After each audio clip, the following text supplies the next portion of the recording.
के लिए ऑलरेडी हमारे पास इसका सॉल्यूशन किया हुआ है। क्या है इसका सॉल्यूशन मालूम है आप लोगों को?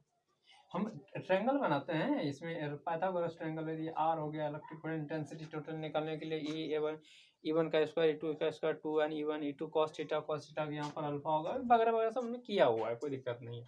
इसमें हम सेकंड इसका हमको रिजल्टेंट हमको याद रखना है, इलेक्ट्रिक फील्ड इंटेंसिटी होता क्या है 1/4 पाई एप्सिलॉन नॉट P/r³ होता है। जब एक्सिस परपेंडिकुलर लेंगे तो हमारा फॉर्मूला ये आता है, और एक्सिस पर था तो ऐसा था, और परपेंडिकुलर एक्सिस पर है तो ऐसा है। दोनों में कह रहा है कंपैरिजन बताइए और रिलेशन बताइए। तो दोनों में रिलेशन क्या है, इसमें E1 देख रहे हैं सब सेम है, सब सेम है, यहाँ पर 2 है यहाँ पर नहीं है। कहने का मतलब क्या हो रहा है, क्वेश्चन क्या कह रहा है?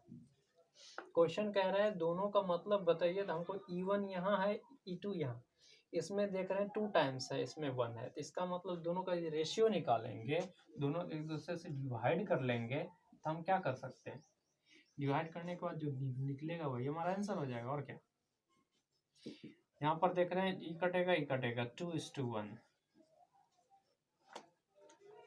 ठीक है। मतलब है कि E1 E2 का रिलेशन हमारा क्या हो गया कि E1 जो होगा वो परपेंडिकुलर एक्सिस के 2 गुने के बराबर होगा।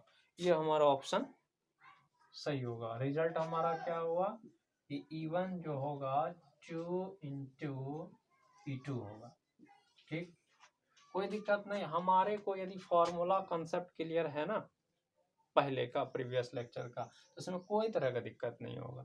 इंटेंसिटी एक्सिस पर निकालेंगे तो ऐसा आएगा, परपेंडिकुलर एक्सिस पर निकालेंगे तो ऐसा आएगा, और दोनों का हम रेशियो कर देंगे, भाग दे देंगे तो E1 2 × E2 आ जाएगा, कोई दिक्कत नहीं है। अगला क्वेश्चन बनाते हैं हम।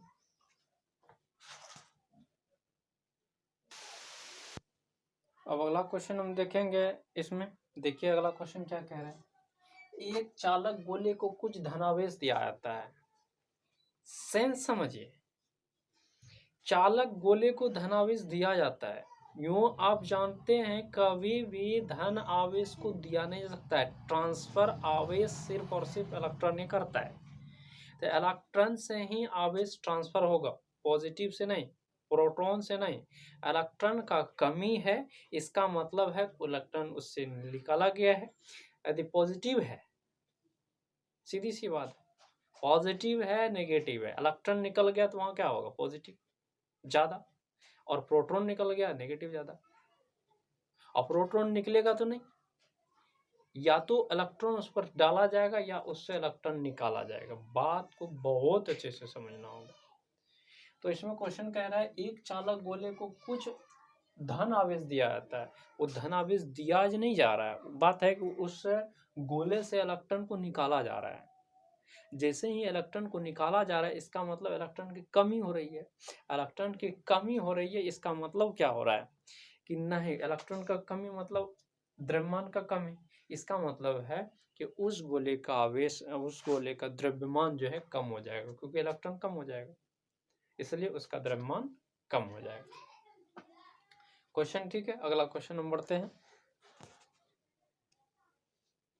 अगला क्वेश्चन देखिए, यूनिफॉर्म इलेक्ट्रिक फील्ड में एक इलेक्ट्रॉन और एक प्रोटॉन स्थित है, तो उनके त्वरण का अनुपात बताइए। इलेक्ट्रिक फील्ड कैसा है, यूनिफॉर्म है। यूनिफॉर्म इलेक्ट्रिक फील्ड का साइन क्या है, दिखता कैसा है वो। यूनिफॉर्म इलेक्ट्रिक फील्ड मतलब हो गया ये, इसको कहते हैं यूनिफॉर्म इलेक्ट्रिक फील्ड। इसी तरह से उसका इंडिकेशन करते हैं। तो इसमें एक इलेक्ट्रॉन ऐसे पड़ा हुआ है, एक प्रोटॉन ऐसे पड़ा हुआ है, तो कह रहे हैं कि इसके त्वरण का अनुपात बताइए।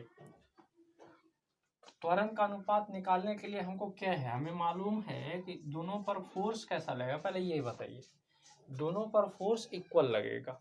कौन सा फोर्स लगेगा, कूलम्ब फोर्स लगेगा। क्यों लगेगा, क्योंकि उस पर आवेश है, और वो है किसमें, इलेक्ट्रिक फील्ड में।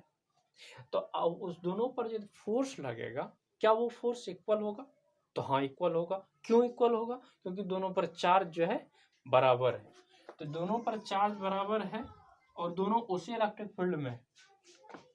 इसका मतलब इलेक्ट्रॉन पर जो फोर्स लगेगा वो प्रोटॉन पर फोर्स के लगे के बराबर होगा। और फोर्स का फॉर्मूला न्यूटन के सेकंड लॉ से हम लोग क्या जानते हैं, मास इंटू एक्सेलरेशन, मास है हमारा इलेक्ट्रॉन का ये me, एक्सेलरेशन इलेक्ट्रॉन का ae दे देते हैं, इसका मास ऑफ प्रोटॉन और एक्सेलरेशन ऑफ प्रोटॉन, और इसको जब सॉल्व करेंगे तो हमको ना मिल जाएगा मास ऑफ इलेक्ट्रॉन, या ऐसे हम लिख देते हैं कि एक्सेलरेशन ऑफ इलेक्ट्रॉन बटे एक्सेलरेशन ऑफ प्रोटॉन बराबर हो जाएगा मास ऑफ प्रोटॉन बटे मास ऑफ इलेक्ट्रॉन। बस यही हमारा फॉर्मूला आएगा। Acceleration A, acceleration of electron, acceleration of proton, mass of proton और मास ऑफ इलेक्ट्रॉन के बराबर हो जाएगा।